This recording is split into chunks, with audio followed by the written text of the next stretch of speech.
Welcome to Fred Achando Analysis, ladies and gentlemen. I want to say thank you for your continued support. When the Kenya Kwanza team were campaigning in the last general election, they had promised Kenyans and the Hustler Nation that when they ascend to power, they were going to institute investigation with the possibility of prosecution to the conduct and behavior of the former president and his closest allies.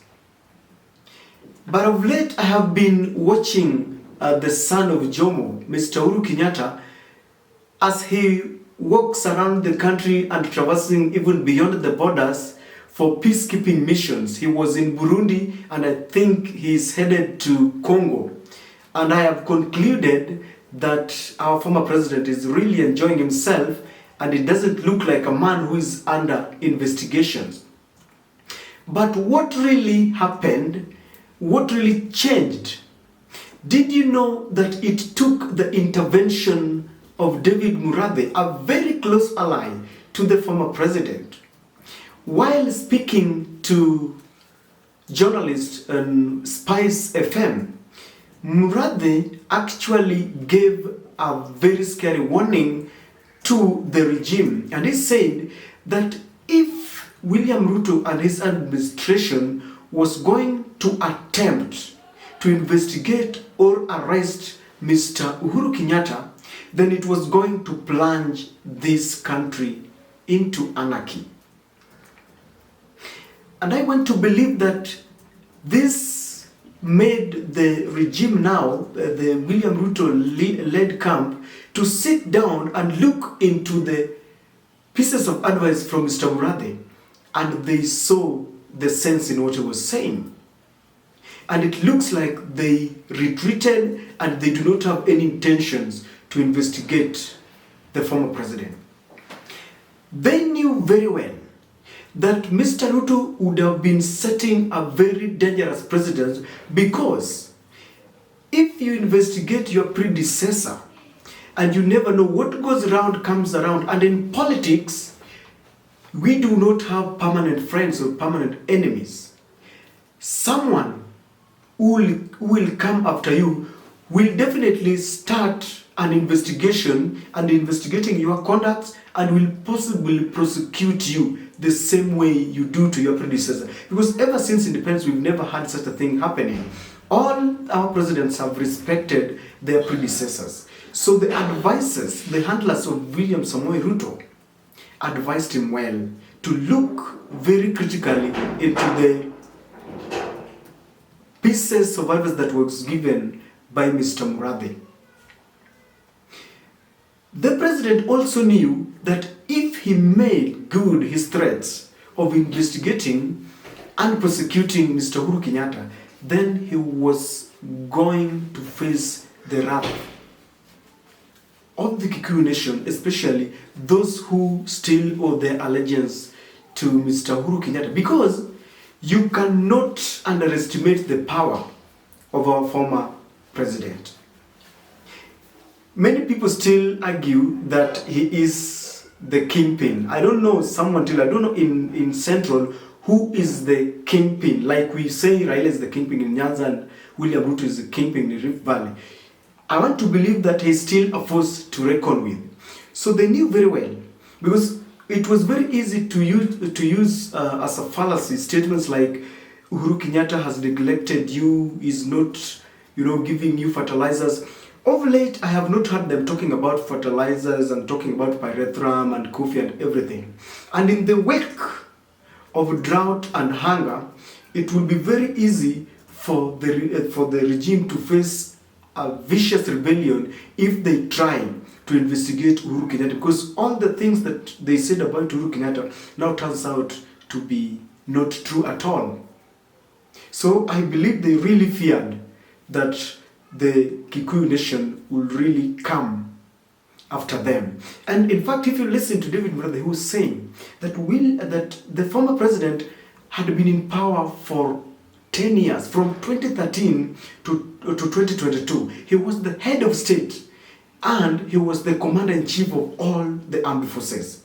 And this tells you that the police the Kenya Navy, Kenya Air Force, and the Kenya Army were all saluting him. And if you decided to investigate someone who has just been in power for over 10 years, and you have just come in, it means that the forces who are loyal to him were going to rebel, and Kenya was going to be in a political anarchy, a banana republic in political turmoil. And those who sometimes say that William Ruto does not listen to pieces of advice, I want to believe that this time round, he did well by listening to those handlers and by listening to David Murathe.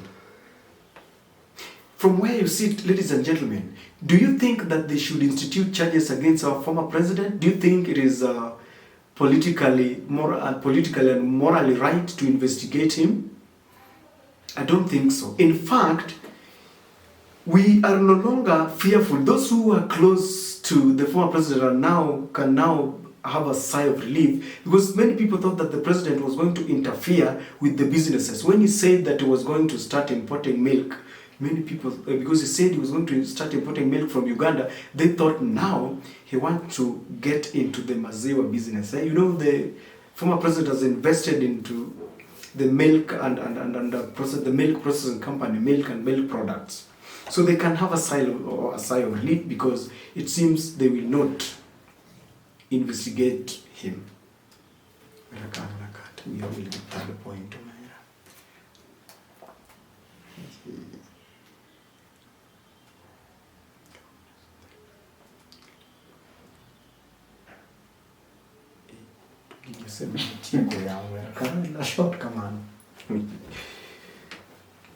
And so I want to say this, ladies and gentlemen, it was a good thing even for us, because if a nation plunges into anarchy, let me tell you, ladies and gentlemen, the statesmen, fellow statesmen will be running helter-skelter, because when the military now is divided, those who are for the former president and the few who are for the current regime, it is messy, and we will have unnecessary bloodshed. We will have IDPs. Kenya has been hosting very many IDPs and people who run to come for asylum. And it was going to be very ridiculous that Kenya, that has been viewed to be the democratic space in Kenya compared to the other countries in East Africa, has been really weighed higher. And so it was going to be very dangerous that we were going to start running up and down just because a president wants to investigate another president. Was it a political gimmick, or the Murathe scare played a big part in this? I have seen them trying to investigate people like Kenyatta, but even that investigation will not yield anything. It looks like a wild goose chase that will lead to nothing, because the junior officers have said that they're being coerced to paint the former DCI in bad faith. You've seen them go on what we call a go-slow, and that is why the crime rate has gone higher. So nothing will happen to all the allies of the president. People like Matiani, Kinoti, Mutambai, I think that discussion has ended, and in fact Kenyans are now calling upon the president and his team to sit down and start implementing their promises to Kenyans. I have had this conversation going viral. People are calling upon the deputy president to stop heaping blame game to the former regime, things like state capture and why Raila Odinga came and shook hands with the former president. And Kenyans are telling the president that, yeah, we understand. And he says that he was being harassed by the junior officers. People are telling him, yes, we understand. You might have faced a lot of predicaments and harsh treatment, but now you're at the helm. You're at the steering. Nyinyi ndio mko shukani. Tell us what you want to do. In fact, implement everything that you told us that you wanted to do. And ladies and gentlemen, I want to believe that it was a good thing to stop the idea investigating a former president. It has never happened before, and it was going to be very scary. I have heard that there is a handshake looming. I don't know how true this is, but we are keeping an eye. and we want to watch very closely, because we might just wake up and see people in a Harambee House, Raila Amolo Odinga and William Ruto shaking hands, and how will that shape up the politics in this country? And please share with me, do you think we should have another handshake, and what does it portend to you, the Kenya Kwanza supporter and Azimio supporter? Ladies and gentlemen, that is my take. Please let's meet on another video. Thanks for watching.